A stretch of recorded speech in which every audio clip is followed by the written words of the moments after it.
This Marketplace podcast is supported by Wix.com, enabling over 30 million local businesses to create customized websites with the Wix Website Builder.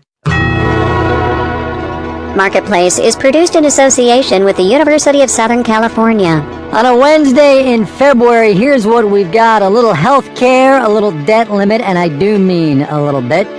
We'll do some water and Barbie, and a new thing as well, 25 for 25. From American Public Media, this is Marketplace.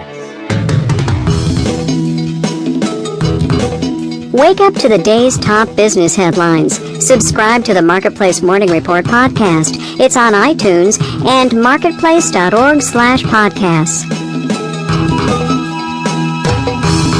From the Frank Stanton Studios in Los Angeles, I'm Kai Ryssdal. It's the Marketplace podcast for Wednesday, the 12th of February. Good as always to have you with us, everybody. And we'll begin with a couple of items that, while important and newsworthy, don't take all that long to explain, so we won't. Item number one, the debt limit. The Senate passed it this afternoon with very little fuss, it must be said. It goes to the president, and in theory, will be set until March next year.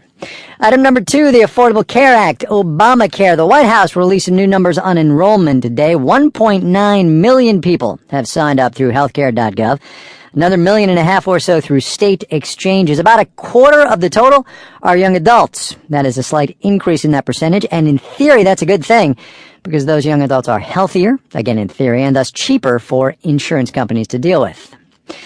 There is another health story in the news today about mammograms. A huge new study from the British Medical Journal says the standard screening test might not be all that effective when it comes to saving lives. 90,000 women were studied over 25 years, and the conclusion was that there was no difference in breast cancer deaths between women who got mammograms and those who were given a breast exam by a nurse. Marketplace's Stacey Vanek Smith has more now on a big part of the medical industry. Around 37 million mammograms are performed every year in the U.S. They cost about $100 apiece, and that's not always money well spent, says Dr. Stephen Narod, one of the study's authors. Our conclusion is if it worked, we would see it. Narod says this study is just the latest of many that have found mammograms to be ineffectual for most women. Still, mammograms remain one of the most widely used medical screenings. Nearly 3/4 of women over 40 have had one in the past year, and study findings have been widely disputed. The pushback comes from two sides. One is radiologists, and secondly, the patients themselves. Narod says there's a lot of fear-mongering in the marketing of mammograms from the companies that make the machines and from radiologists. There is a driver here. J.B. Silvers is a professor of healthcare finance. He says years of awareness campaigns and marketing have patients demanding the tests, and a lot of doctors prescribing them. The whole idea of medicine is do no harm. It doesn't say do cost effective.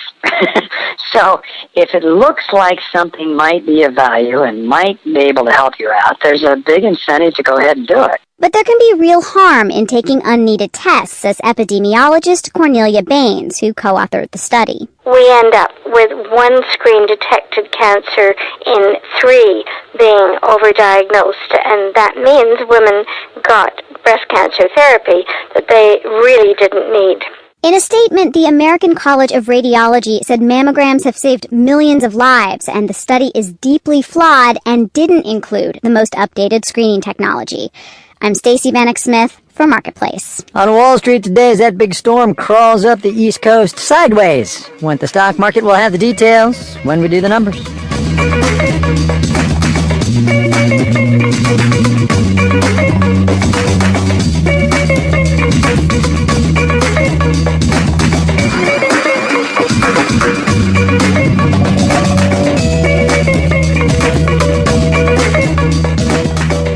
A lot of West Virginia residents still aren't sure whether their water is safe to drink a full month after the big chemical spill near Charleston.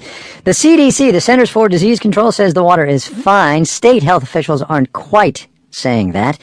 The guy we've been talking to is Don Tate. He owns and operates a chain of Fast Check supermarkets in the Charleston area. Mr. Tate, it's good to talk to you again. Thank you. What's the latest then, sir? It's still not safe, technically, to drink that water. Nobody has actually said the word it is safe. The state government is located here in Charleston. The governor is here.